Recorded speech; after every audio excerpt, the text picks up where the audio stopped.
Esto se llamaba mesa de debate, pero como habréis visto y habéis oído, es una mesa de exposiciones para el debate, con lo cual el decano nos ha dicho y la vicedecana Carmen Almendros nos ha dicho que tenemos permiso para debatir.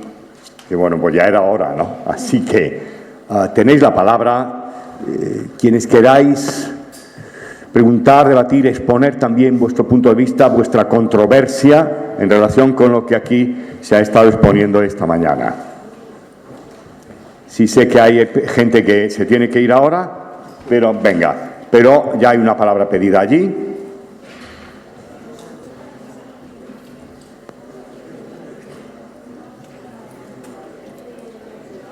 No te oímos. Tal vez si vienes hasta aquí. Pero aquí te vas a oír muy bien. Vente hasta acá, porfa. Y con esto... Sí. Ya, vale. Vale. Yo quería hablar sobre lo primero que ha comentado Cristina, sobre la inversión en las plazas PIR. Entonces, entiendo su postura, lo que ha expuesto, pero quería saber si tienen alguna garantía real de que esa inversión se vaya a producir, porque si no, ese 31 del que han hablado los compañeros se va a incrementar muchísimo. Además, me ha parecido leer, no estoy segura, que la única universidad que defendía esta jerarquía era la Universidad de Santiago. Y creo que no es comparable, no se puede comparar las becas que tienen en Galicia y todo ese presupuesto con el resto de España, porque allí son mucho más altas. Incluso en Santiago de Compostela es posible estudiar y vivir de forma independiente gracias a las becas que les dan, cosa que en otras partes de España, como en Madrid, no es posible, incluso muchas veces trabajando y estudiando, como es mi caso. También quería que tuvieran en cuenta las personas que hemos entrado más tarde a la carrera, ya sea porque venimos de otra carrera o porque hemos estado trabajando o por lo que sea, que esos 10 años, que luego seguramente serían bastantes más, porque el PIR efectivamente no se estudia en 2 semanas, ¿qué va a ser de nosotros si vamos a acabar de estudiar con 20 y no sé cuántos años? Y también, nosotros siempre nos han explicado que un buen psicólogo, los mejores, siempre son los que son más mayores, los que llevan muchos años de experiencia. Entonces, quitando que, por supuesto, para ser un psicólogo competente vamos a tener que estar formándonos toda nuestra vida laboral, quizás desde el punto de vista, el mío y el de muchos de mis compañeros que creo que pueden estar igual, que de verdad nos agobia. Esto es bastante inviable si queremos ser psicólogos clínicos el día de mañana. Cristina, si quieres, desde aquí, sí, igual mejor. Súbete aquí mejor, Cristina. Perdón. Bueno, gracias por la pregunta. A ver, intentaré estructurarlo. A mí hay una cosa que me ha sorprendido de las presentaciones que se han hecho en relación, por ejemplo, los que han hablado de costes y demás. Desde luego no sé de dónde habrán sacado esos datos, pero me parece que no tiene mucho que ver con la realidad, por lo menos la que yo he vivido. ¿Con esto qué quiero decir?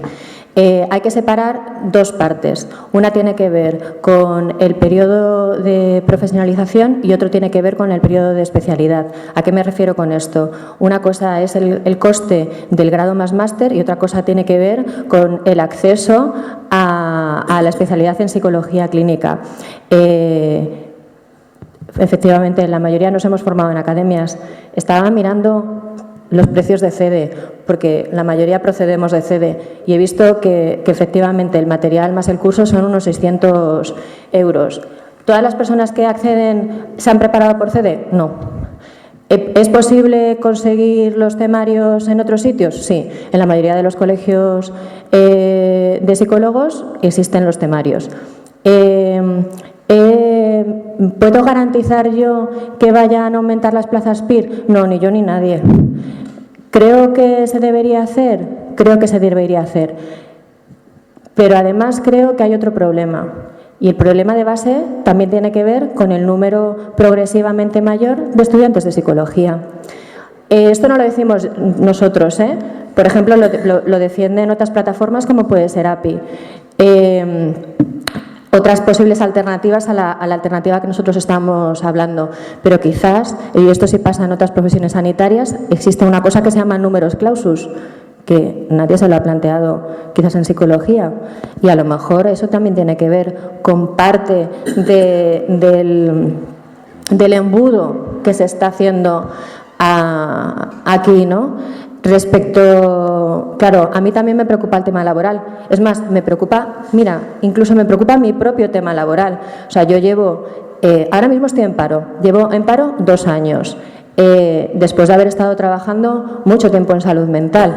Es decir, es el tiempo máximo que yo he estado sin trabajar. También es verdad que se juntan aspectos míos personales, pero en la última OPE, es decir, en la última oferta de empleo público, nos hemos presentado 465 personas para 15 plazas.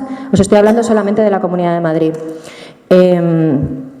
Y cada vez que sale cualquier plaza pública, que también existen otros problemas, entre otras cosas que no existe una bolsa única, que una compañera lo ha comentado, ¿no? Es decir, ¿estaría bien que el acceso al Sistema Nacional de Salud fuera a través de bolsa? Sí, sería mucho más legal. Es decir, la gente no estaría contratada a dedo, estaría contratada en base a sus méritos, y los méritos serían perfectamente definibles como son, yo qué sé, pues en educación, ¿no? Donde uno se presenta a las oposiciones de profesor y entonces sabe qué número ocupa en su bolsa en relación a, bueno, pues los cursos de formación que ha hecho previamente y su nota en la oposición. Pero a mí el tema laboral efectivamente me preocupa, pero no soy la única. Es decir, se está hablando de la incorporación del psicólogo general sanitario en atención primaria. Y a mí me llama la atención una cosa, es decir, estamos hablando de que hay 2 profesiones sanitarias, pero es que quizás tenemos que delimitar las funciones de cada uno. ¿Dónde se especifica que los psicólogos clínicos no tenemos ni idea de promoción y prevención? Es decir, además, tenemos un añadido, y es que yo no he podido acceder a la de 4 años. Cuando yo hice la residencia solamente eran 3 años, no 4. Para mí fue una pena, ¿eh? O sea, yo hubiera preferido estar un año más de residencia. Que además es de contrato laboral, o sea, quiero decir que no es lo mismo que cuando te estás preparando el PIR. O sea, tú ahí estás contratado, estás cotizando a la Seguridad Social, te cuenta como tiempo trabajado y además sirve para especializarte. Pero no solamente en trastornos mentales. ¿Me explico? Es decir, los residentes de psicología, durante sus 4 años de formación, que no repiten contenidos con los de psicología, o sea, con el máster de Psicología General Sanitario, porque es una formación eminentemente práctica y donde efectivamente se da un apartado de docencia, pero la docencia en función de los hospitales puede ser de un día a la semana y mientras está haciendo asistencia clínica. Es decir, estamos hablando de un montón de horas de formación y de un montón de responsabilidades crecientes. Pues que rotamos por salud mental, rotamos por psico-oncología, rotamos por neurología, rotamos por atención primaria, rotamos por un montón de servicios diferentes, más las especialidades de cada uno. Es decir, sí que es verdad, y para mí es una pena, que no se reconozca la función del psicólogo en diferentes ámbitos hospitalarios. Y os hablo de hospitalarios porque, claro, el problema es que realmente enlace, psiquiatría y psicología de enlace, pues se hace muy poca. Pero claro, podríamos estar en los servicios de endocrino, podríamos estar en cardio, por supuesto, en UCI. Es decir, podríamos estar en un montón de sitios. En ginecología estamos. Claro, en ginecología estamos, porque hay un servicio, o sea, los servicios de ginecología sí que tienen un psicólogo. También depende un poco, también perdonarme, porque yo he pasado gran parte de mi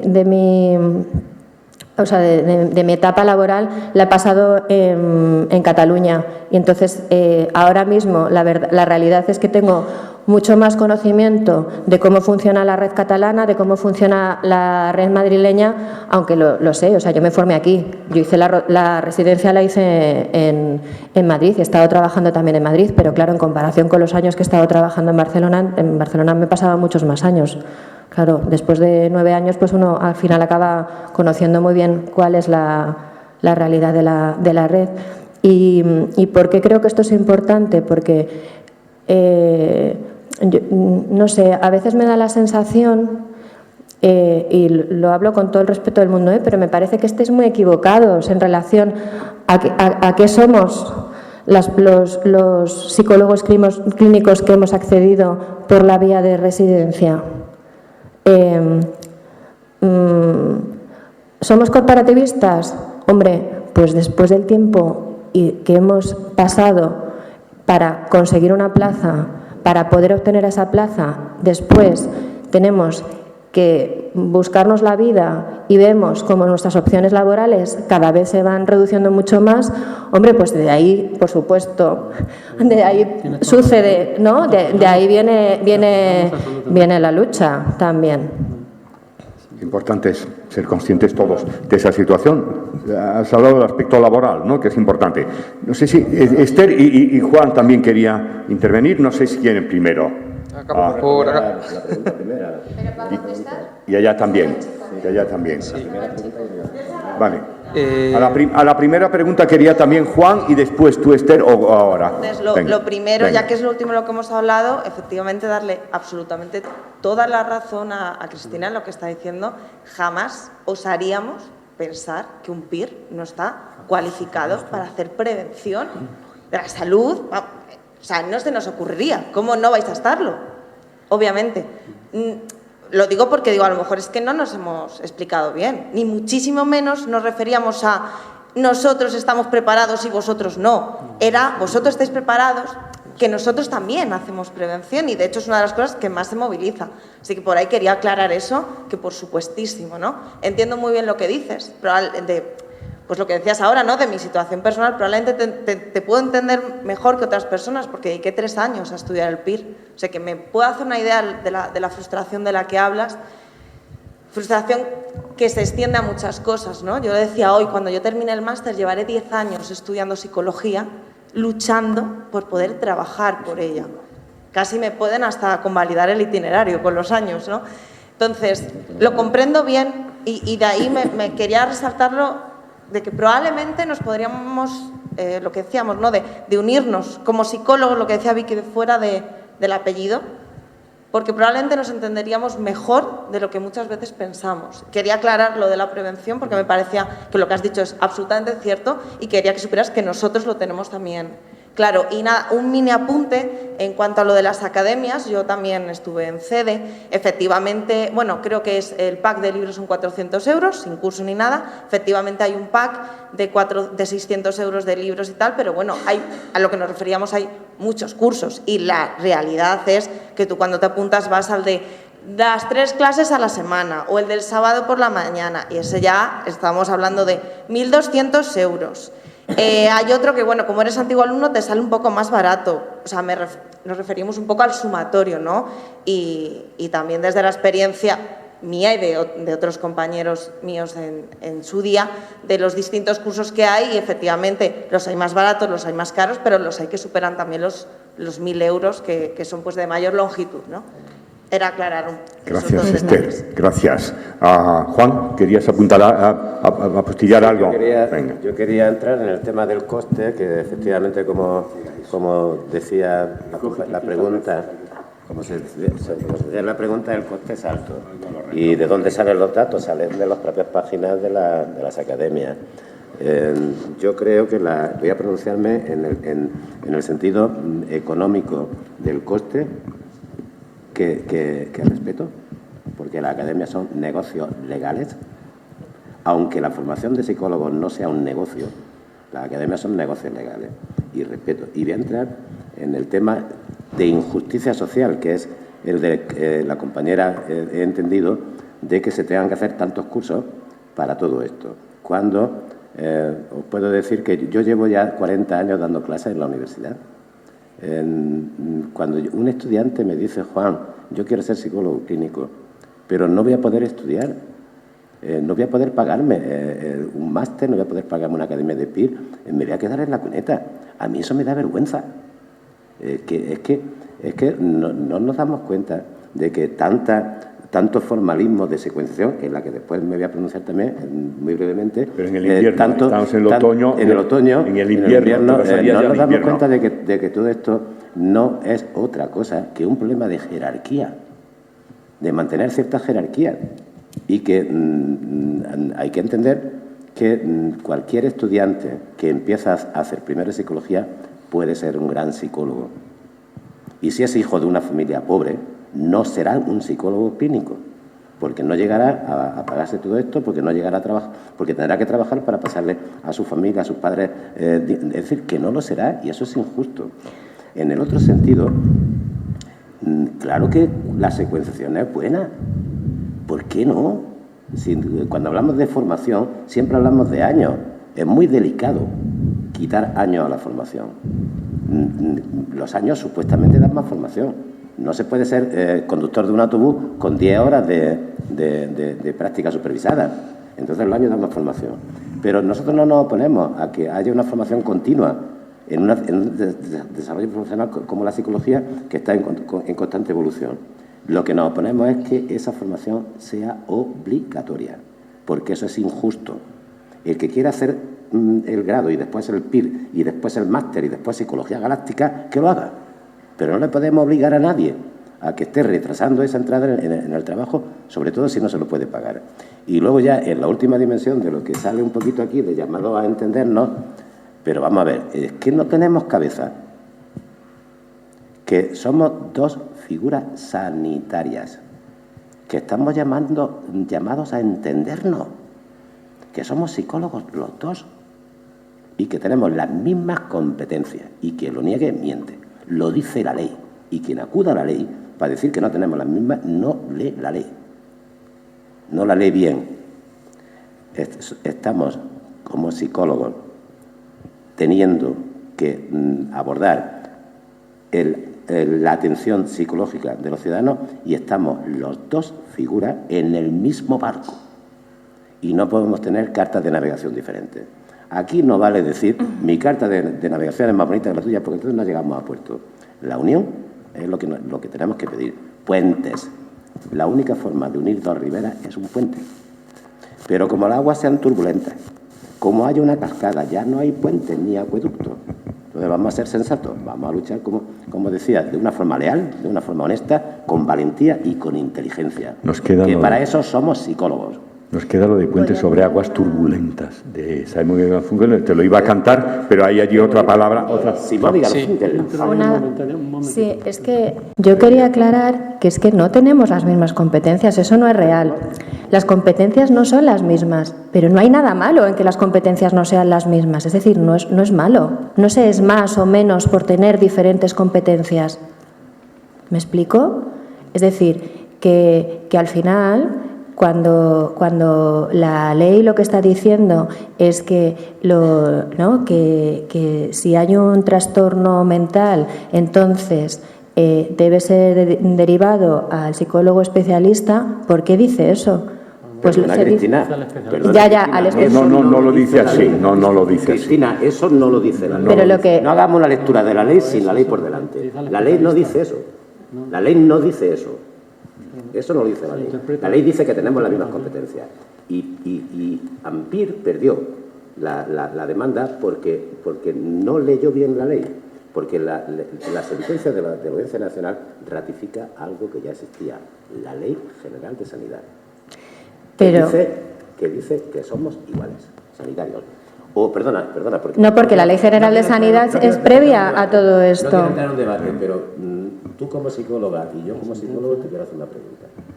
¿Es menos competente el psicólogo PGS que trabaja en una consulta privada? El ciudadano tiene que entender, este es menos psicólogo clínico que el PIR es menos competente, un segundito, es menos competente el psicólogo, el PGS, que trabaja en una actividad sanitaria y pública, aunque no sea del Sistema Nacional de Salud, como por ejemplo un programa de drogas en la Diputación, en la Diputación de Madrid. Ese es menos competente. No, pero si yo no estoy hablando de competencias, pero si tú tienes un cartel, te viene una persona que está delirando. Sí. A mí me parecería una responsabilidad, si trabajas tú solo, eres un psicólogo general sanitario, me parecería una responsabilidad tratar con pacientes psicóticos a nivel privado tú solo. ¿Por qué me parece irresponsable? Pues me parece porque a nivel mayor de gravedad creo que lo más adecuado es trabajar en equipo y en equipo multidisciplinares. Y si otra cosa es, ¿hay un gabinete privado donde podría hacer eso y podría trabajar desde un entorno multiprofesional? Sí, pero yo creo que es una cuestión distinta. Pero Cristina, vamos a ver. De hecho, perdona, Juan, es que hay una un segundito, termina palabra pedida allí. Prometo que ya no la pido más. Prometo que ya no la pido más. Cristina, llevo más de 30 años trabajando con pacientes psicóticos. Por supuesto, nunca trabajo con un paciente psicótico si no hay un colega psiquiatra que controla la medicación, y me niego a tratar a personas que no estén medicadas. No solamente con trastornos psicóticos. Pues yo las trato sin medicar. Termino. También te lo digo, para añadir. Es decir, para añadir, ya que queremos meter la complejidad al asunto. Pero cuando eso lo dice la ley, lo único que dice es que yo no puedo medicar, sino que derive a otro especialista, al psiquiatra, para medicar, pero no me quita competencia. Prometo ya no pido más la palabra. Venga, ¿cómo era? Pero, Laura, Muy rápido. Solo como respuesta. O sea, yo estoy de acuerdo con el tema, lo que ha dicho Juan, pero muchas veces se desconoce, porque a lo mejor un sanitario ha trabajado más con población psicótica que una persona que haya hecho rotación. Ahí ya. te dejo. Venga, tienes la palabra. Ya pues, desde hace un rato. Y allí también tú. El debate que se ha presentado y un poco mi pregunta está vinculado al graduado en psicología, ¿no? También traigo mi caso, que soy un graduado en psicología de la primera promoción, empecé en la licenciatura, trabajé y estudié, y por este motivo las libres configuraciones no las conseguí hacer, y en el último momento paso a grado. Hice un máster en Derechos Humanos, trabajé 3 años en Colombia, una experiencia interesante, homologué mi título, ejercí como psicólogo en Colombia, regreso a España y no puedo trabajar. Y no solo no puedo trabajar, sino que me encuentro en una situación de que ni siquiera en el área social, porque ya el PGS abarca todas las áreas. Entonces ahora mismo la única salida que tengo es volver a ser teleoperador, con lo que me saqué la carrera. Es vergonzoso, y que no quiero, y que me estoy negando, y que sigo luchando, y que estoy buscando emprender para buscar alternativas.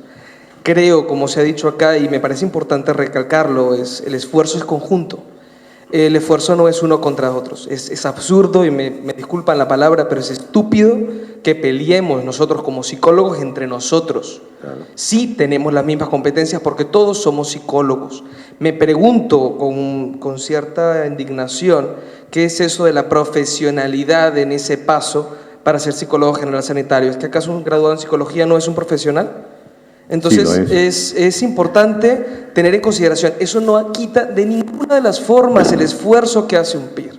Desde luego es un esfuerzo gigantesco que todos valoramos, y creo que nadie en esta sala ha dicho lo contrario. Y es algo que nos sentimos orgullosos de poder tener psicólogos especialistas clínicos a raíz del sistema PIR. O sea, desde luego todos lo estamos, eso no se niega de ninguna de las formas.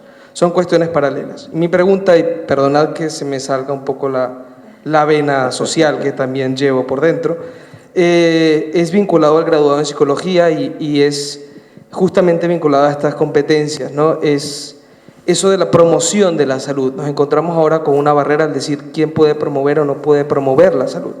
Y me encuentro con una barrera que no he podido acceder al mercado laboral, porque en las situaciones donde tengo que hablar de ciertos contextos estoy promoviendo la salud, y cuando cojo la OMS, leo lo que dice la OMS, y la OMS directamente dice todo ser humano tiene que promover la salud, y a partir de aquí empiezas a hablar de un montón de cosas donde te quita la posibilidad de ejercicio en cualquier área. Incluso he empezado a hacer el máster en social, que está aquí, y claro, mi limitación es hago el máster pero no puedo promover la salud. ¿De qué me sirve?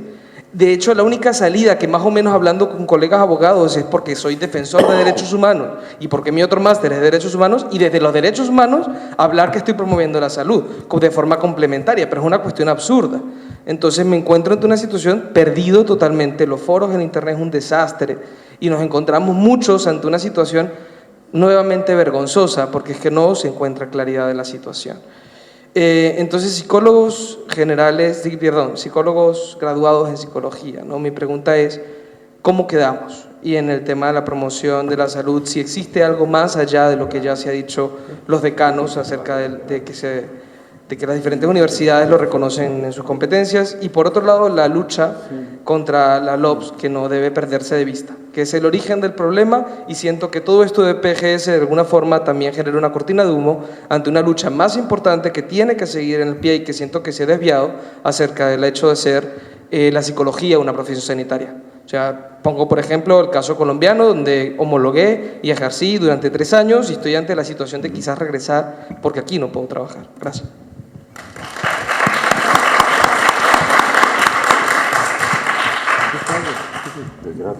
Sí, mira, respecto de tu pregunta sobre el grado, y estamos insistiendo también en esto porque hemos hipertrofiado tanto el ámbito clínico o sanitario que parece que solo hay esto en psicología. Calculamos que alrededor de un 60% de los estudiantes que estudian psicología quieren dedicarse al ámbito clínico. Eso es tradicional casi desde siempre. Pero la psicología trabaja en muchos campos y en muchas especialidades, y a veces ignoramos esto, ¿no? Y no lo promocionamos demasiado. Y habría que afirmar que un psicólogo graduado puede trabajar en muchísimos campos profesionales, con plena competencia, sin más, solo para trabajar en el ámbito clínico, y eso habría que discutir mucho qué es sanitario así en general, ¿no? ¿Qué es? ¿No? Hay muchas actividades que te pondría ejemplo. ¿Esto qué es? ¿Sanitario no lo es? Trabajas en coaching o trabajas en counseling, y ahora muchos problemas de estos los resolvemos con asesoramiento cuando cuando el problema es incipiente. ¿Eso es sanitario o qué? Claro, estamos hablando de sanitario que tiene que ver o especialista en clínico o clínico. Son cuando haya problemas clínicos reales, cuando estamos hablando de la prevención y la promoción de la salud.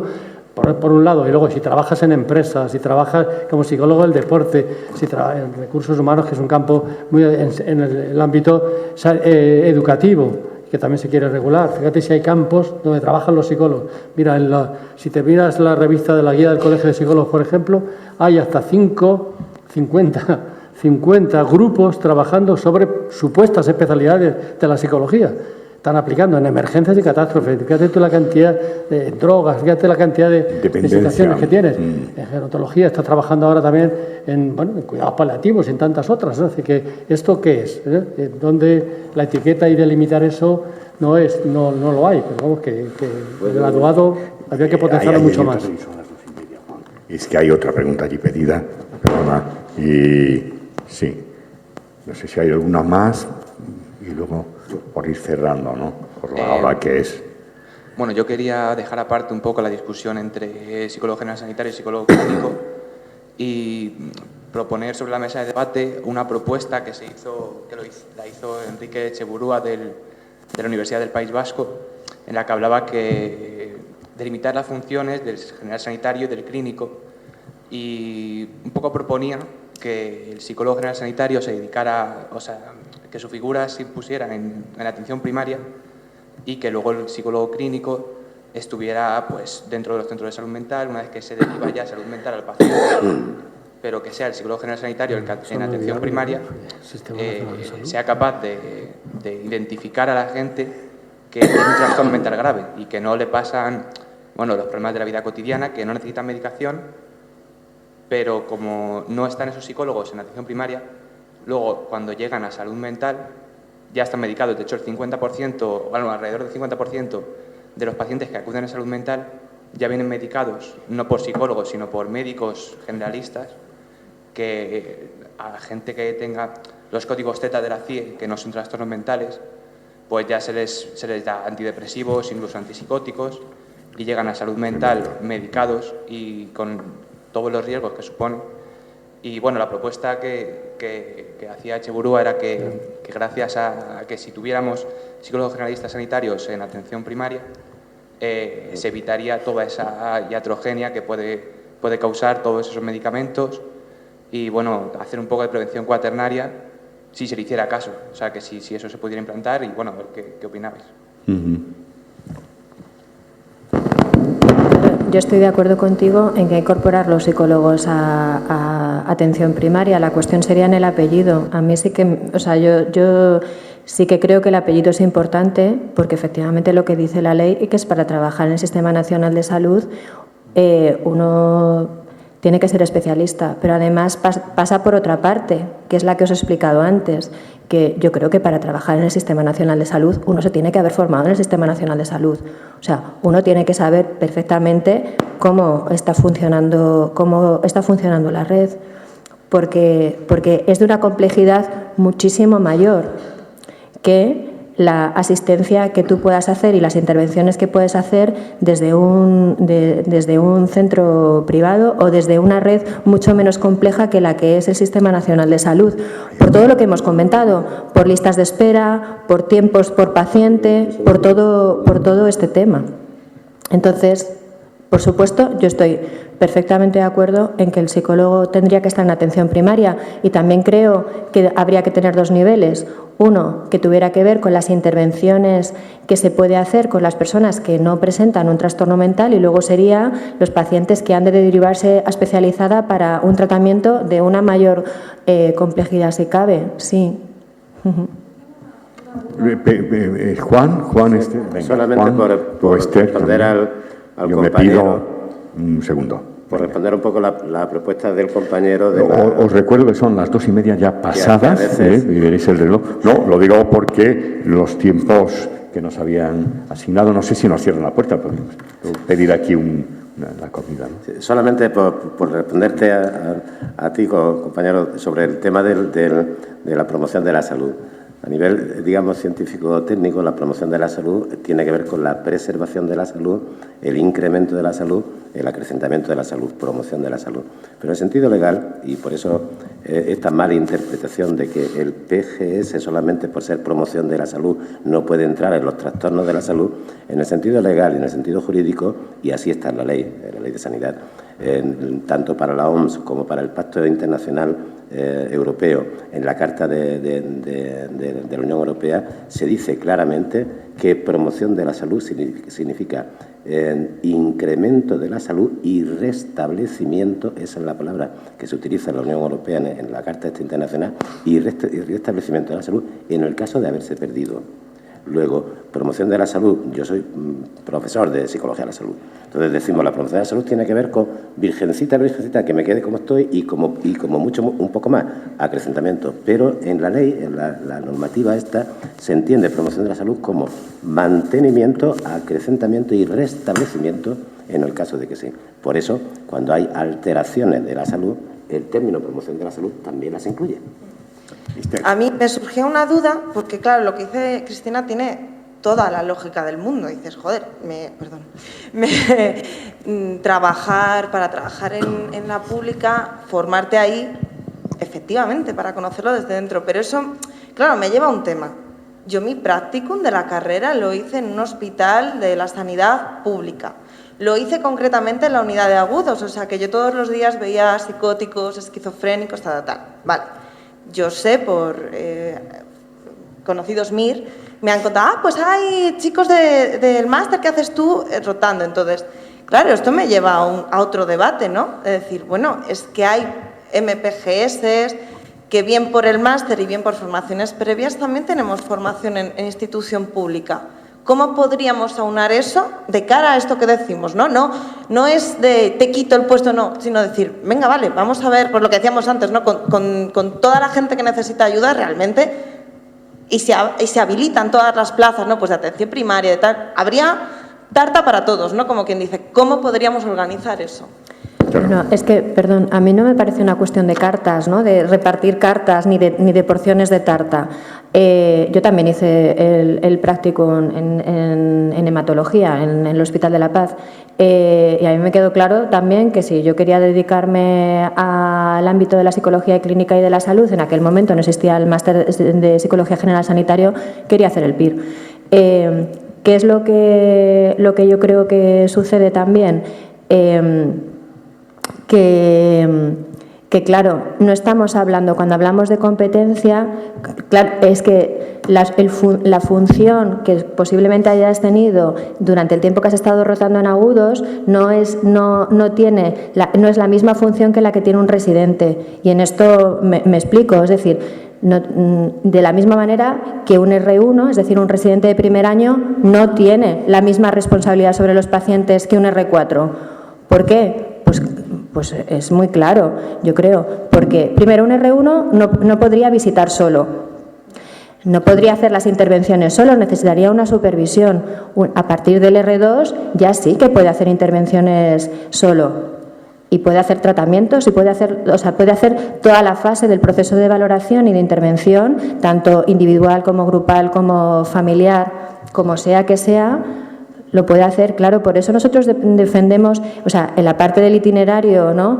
Y que para nosotros nos parece lógico, cuando hablamos de que no tenemos las mismas competencias, nos referimos precisamente a eso, ¿no?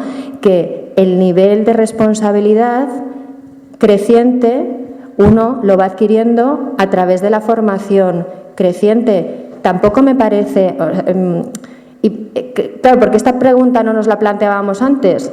Es que antes no existía el máster de psicólogo general sanitario. Quiero decir, esto no nos lo planteábamos. Ahora, para poder intervenir sobre determinados problemas, uno tiene que especializarse. Algo que ha salido antes, ¿no? Pues a raíz de lo que decía Vicky de la bolsa, y decías tú, y me ha parecido lo más cabal, que se viese por pues currículum, pues eso, como en otro sitio, ¿no? Pues si tú vas con tu currículum, tus formaciones y tu tal, pues lo que decíamos es que podría darse el caso de psicólogo que a 10 años ejerciendo, que no es PIR, ¿no? Y que tiene mucha formación en X, ¿no? Y un PIR que acaba de terminar y a lo mejor el otro por currículum. Estoy hablando ahora en atención primaria, ¿vale? No estoy pensando en ese área, ¿no?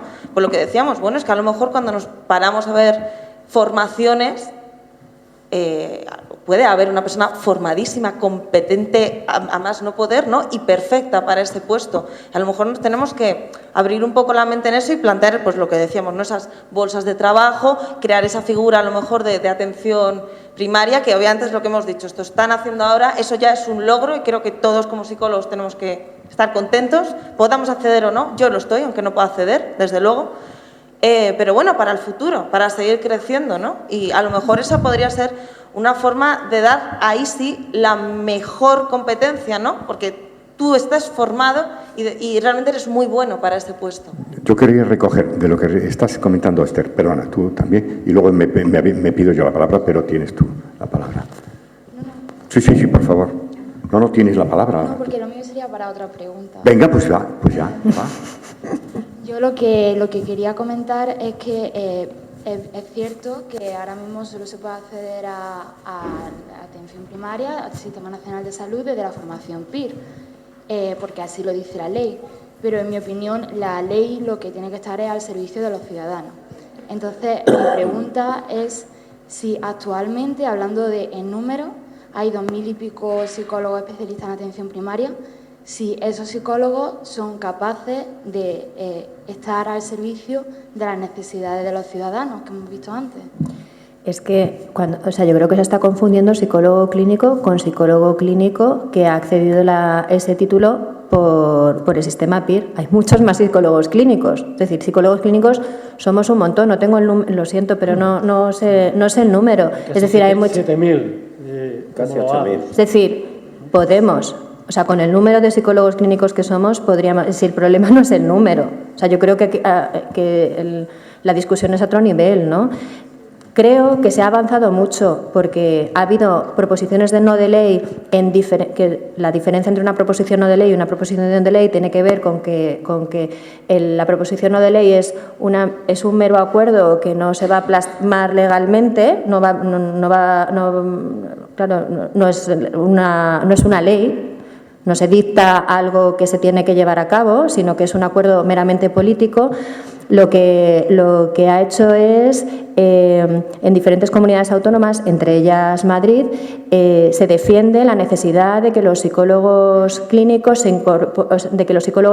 incorporen a diferentes servicios del Sistema Nacional de Salud, incluida la atención primaria, pero no solo. Es decir, que no solamente sea el reducto de la salud mental, sino que hay más cosas, además de la salud mental.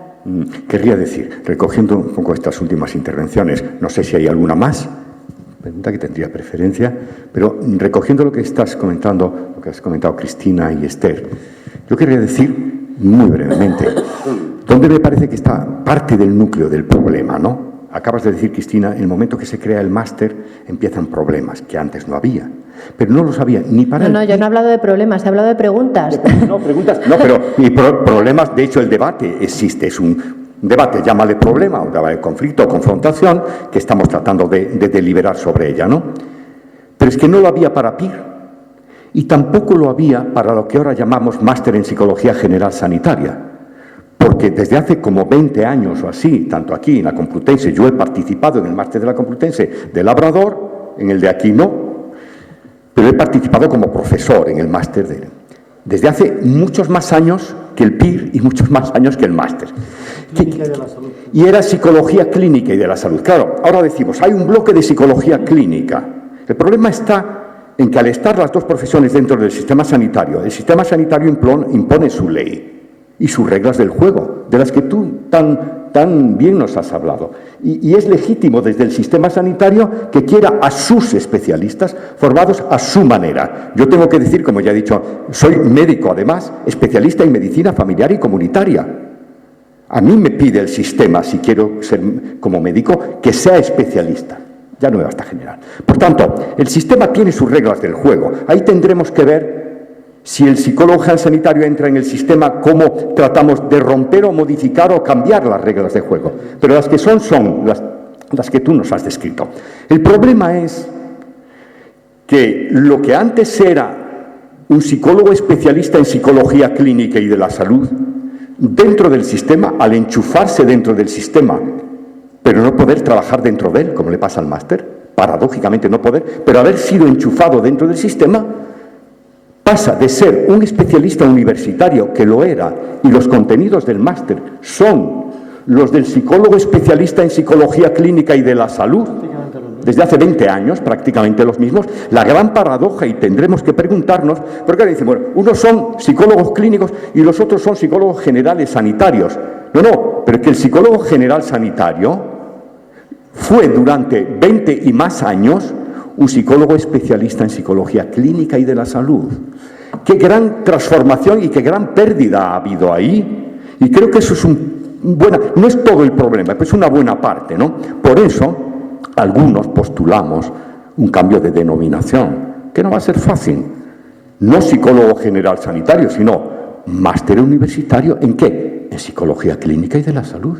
Que además, según la ley, no compite con el nombre de psicólogo especialista en psicología clínica, que es una exigencia del Sistema Nacional de la Salud.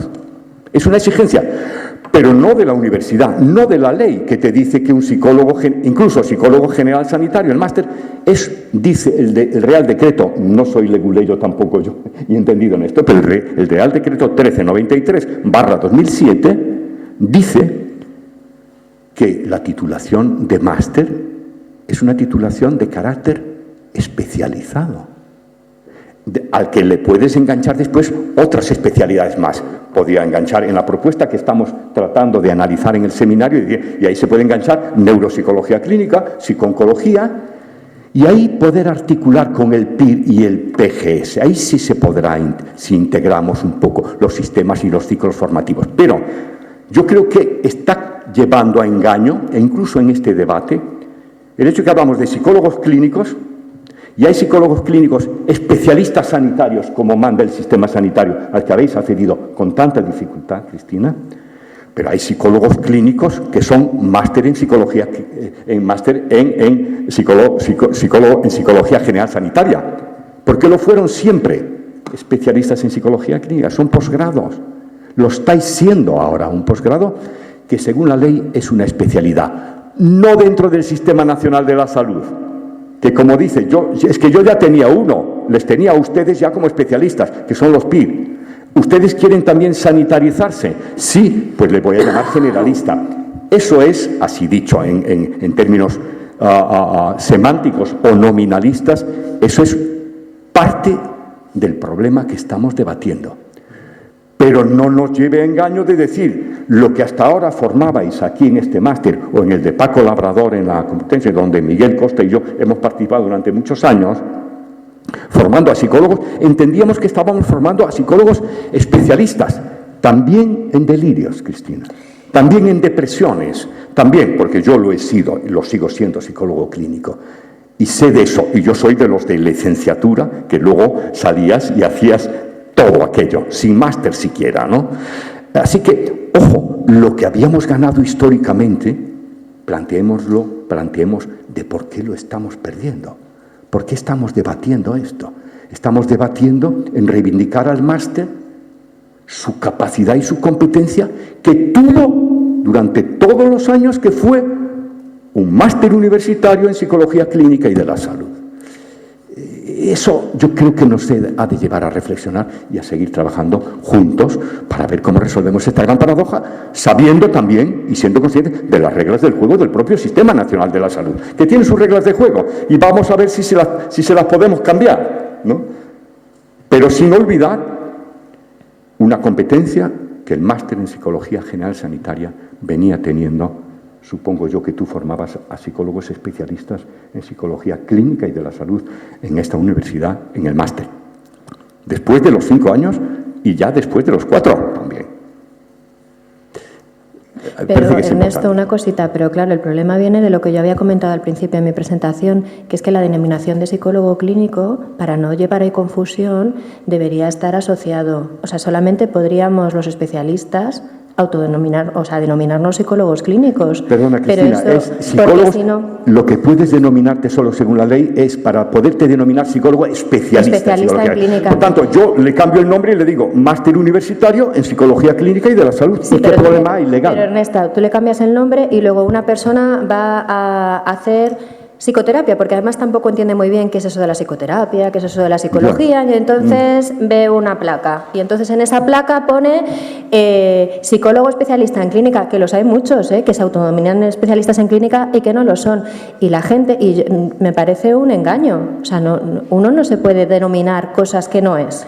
Es decir, uno puede avalar con su experiencia el tipo de intervenciones que puede hacer y luego el código, ¿sabes? Y luego la deontología pues hará el resto, pero no puede utilizar una denominación que no ciertamente, por eso yo creo que no es ningún ataque a la ley decir que quien pusiera la placa, fíjate, viendo lo que tú señalas, diciendo que es un máster universitario, como el vuestro, máster universitario en psicología, vamos a ver el nombre.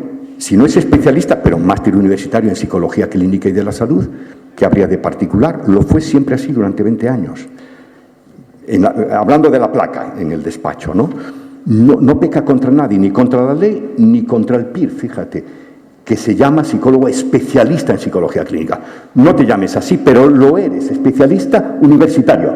Por tanto, máster universitario en psicología clínica y de la salud, o psicología clínica solo, o psicología clínica. Y como tú muy bien dices siempre, que hay dos psicólogos clínicos, o 3, como en Estados Unidos, o 4, bueno, tienen vías de formación diferentes, pero sois psicólogos clínicos y de la salud. Yo entiendo que sí, porque vuestro currículum de grado y de posgrado equivale, más o menos, según las variaciones que os ha obligado la ley a hacer, equivale a lo que fue siempre en este país un máster en psicología clínica y de la salud. Es así. Y por tanto el debate que estamos teniendo es porque hemos ingresado los 2 profesiones en el sistema sanitario. Entonces el sistema te impone sus leyes y sus reglas de juego. Y es de entender a Cristina, y es de entender la reivindicación de los PIR, además de todo el trabajo que supone acceder ahí. Y ahora habrá que ver cómo la reivindicación desde el máster de estar en el Sistema Nacional de Salud, cómo lo resolvemos teniendo en cuenta las reglas de juego del sistema. Pero no solamente se trata, yo creo, o sea, no se trata de qué pasa con nosotros, se trata de cómo podemos garantizar a la población una atención psicológica de calidad. Yo creo que estamos perdiendo esto. La LOPS no es el anticristo. O sea, la LOPS, ¿qué viene a decir? O sea, la LOPS lo que viene a decir es, viene a ahondar efectivamente en algo que es muy importante, que es que tenemos el derecho a la salud, que ya estaba recogido en el artículo 43 de la Constitución española, que se había desarrollado en la Ley General de Sanidad, y lo que viene a decir es, señores, esto es así, pero además esto lo tenemos que combinar con otra cosa, que es que las personas que ejercen tienen que tener unas competencias específicas que son las que a continuación detallamos. Eso es la LOPS. Dame 3 segundos. Bueno, ahora pide 3 segundos Juan también. Hablaba del otoño, ahora sí que nos metemos en el invierno o en la primavera del año que viene ya. 3 segundos. 3 segundos, Quizás, Carmela, y cerramos tal vez, ¿no? 3 segundos. Quizás lo que nos puede unir es utilizar la palabra especialista de una forma consensuada y no utilizar la palabra especialista como división. Vamos a ver, los psicólogos especialistas en psicología clínica existen independientemente del psicólogo interno residente del PIR. Ahora la vía para llegar a especialista, de psicólogo especialista, es la vía PIR, únicamente la vía PIR. Otros lo somos por la otra vía, por la vía de este sentido. Entonces, vamos a llegar a un consenso, si os parece, para que la palabra especialista no nos divida. Los PIRes y los psicólogos formados por el régimen de residencia son especialistas sanitarios, porque el sistema sanitario así lo quiere y está en su derecho de formar a psicólogos. Para nosotros es un lujo que el sistema sanitario quiera tener especialistas y que entre ellos, aunque son 128, pero que entre ellos sean psicólogos. El PIR, para que quede claro, es una joya de la psicología clínica. Hemos luchado por tener estos especialistas sanitarios y por eso siempre estamos luchando por ellos y pidiendo plazas.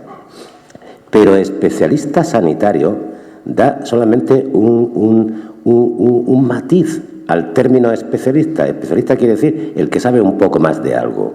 Entonces, ¿por qué no utilizamos y reservamos para los PIRes y para los, el trabajo, si queréis, en el ámbito no sanitario? No, en el ámbito no sanitario no, que esa es otra confusión que también tenemos. No en el Sistema Nacional de Salud, que actividades sanitarias se ponen afuera. ¿Por qué no reservamos el término especialista como especialista sanitario, pero no neguemos la cualificación de especialista que tiene el psicólogo clínico? Si queréis, podemos decir que a nivel profesional el psicólogo máster es un psicólogo especialista, porque lo es, y que el psicólogo PIR es un psicólogo especialista sanitario. Y tenemos que agradecer, y que lo digo con toda claridad, tenemos que agradecer al sistema sanitario que quiera tener psicólogos, que los PIRes son nuestra joya, porque ellos son los herederos de la gran psicología clínica que había en España. Quisimos tener PIRes como los médicos tenían MIRes. Eso es nuestro orgullo y nuestra joya. Y por eso luchamos por el sistema PIR. Por eso 3 minutos. 3 minutos. 3 minutos. Muchas gracias. Gracias. Bueno, a mí, en nombre del equipo de Canal, me gustaría agradecer a todos y todas las asistentes que han venido hoy, particularmente a aquellos que permanecéis. También quería agradecer a los organizadores, el grupo de trabajo del MPGS, los integrantes del seminario que antes ha mencionado Ernesto, así como el colectivo de estudiantes de psicología que también ha participado en la organización. También felicitar a todos los participantes, todas las personas que habéis hablado, en la medida en que habéis participado de un debate plural, donde ha habido distintas opiniones y un diálogo desde el respeto mutuo, que esto es muy importante, un respeto mutuo en el que se puedan tener posturas discrepantes y se pueda dialogar al respecto. No cabe duda que todas las personas que aquí han hablado comparten un objetivo y un interés, que es el de que haya una atención psicológica de calidad que sea accesible al ciudadano. Esto es lo que más nos preocupa y nos debe preocupar a todos y a todas, y en ese sentido ese diálogo con respeto que tienda hacia esos objetivos es muy importante. Particularmente en tanto que de la universidad, si me permitís una pequeña reflexión, porque en ocasiones en los foros, en las redes y demás, leen cosas en torno a que si es que la universidad, al participar de este tipo de debates, tiene unos intereses, en algunos sitios dice ocultos. Digo, joder, a ver si son tan ocultos que ni yo me doy cuenta, ¿no? A pesar de que llevamos unos años también opinando sobre estos asuntos y no termino de entender, a ver si algún día me los revelan, porque para mí permanecen ocultos, ¿no? Intereses espurios ¿de qué tipo? Si, por ejemplo, la secuenciación forzosa, que es una de las cosas que aquí se ha debatido, se impusiera, solo garantizaría que cualquier persona que pretenda ir por la psicología clínica, previo a poder ir al PIR, tuviera que hacer el MPGS. Si es que a la universidad pública, que es por la que yo hablo, porque es la que conozco y a la que represento, ¿vale? Simplemente, en teoría, tendríamos todavía más solicitudes, que ya tenemos demasiadas, muchas más de las que la universidad pública puede acceder. Claro que la universidad pública estamos preocupados por los costes que tiene la formación para llegar a la psicología clínica y de la salud. No solo a la psicología clínica y de la salud, a cualquier otro ámbito de la psicología y también fuera de la psicología. El que hace un máster en filosofía y letras también le cuesta unas tasas muy elevadas, particularmente en Madrid. Claro que esto nos preocupa el coste de la formación universitaria, así como de cualquier otra formación. Claro que la formación PIR es una formación remunerada y en tanto que lo es, no tiene ese coste. Lo que realmente nos preocupa son los costes asociados al acceso a esas formaciones. El acceso al MPGS. El otro día en una red comentaba, en una red social, que en una universidad privada, antes de acceder al MPGS, les garantizaban plaza si hacían otro máster previo en esa misma universidad. Claro que quien se beneficia de los costes del acceso, eso es lo que nos preocupa. Quienes se puedan beneficiar de los costes que tiene el acceso de personas que a lo mejor se tiran años estudiando para luego abandonar y que a lo mejor están pagando. Yo he leído en academias, porque aquí se han mencionado unos precios y otros, pero yo he querido leer que por 8 meses, 7 horas a la semana eran 2.240 euros el año. Y si repetías al año siguiente, 2.000 euros, no sé. Yo he leído esto en una web. Entonces, a mí como universitaria lo que me preocupa, por supuesto, son los costes de las tasas académicas universitarias, que duda cabe, y participo de otros foros reivindicando eso, que no solo es en la psicología clínica y de la salud, sino en cualquier otro ámbito de la educación, ¿vale? Claro que hay que luchar por la educación pública de calidad, así como la atención psicológica de calidad al ciudadano. Ambas cosas son cruciales a luchar y no, efectivamente, estar en encrucijada sobre si esa atención tiene que ir por unos profesionales con un apellido u otro, ¿no? Entonces, bueno, en este sentido, agradecer a todos los asistentes y a todos los participantes por el lujo que nos han dado en poder escuchar sus posturas y participar de este debate que continuará en el futuro y que es relevante que todos estemos en él y que expongamos nuestras posturas desde el mayor de los respetos a nuestros compañeros y compañeras que se desenvuelven en diferentes ámbitos. Muchas gracias a todos.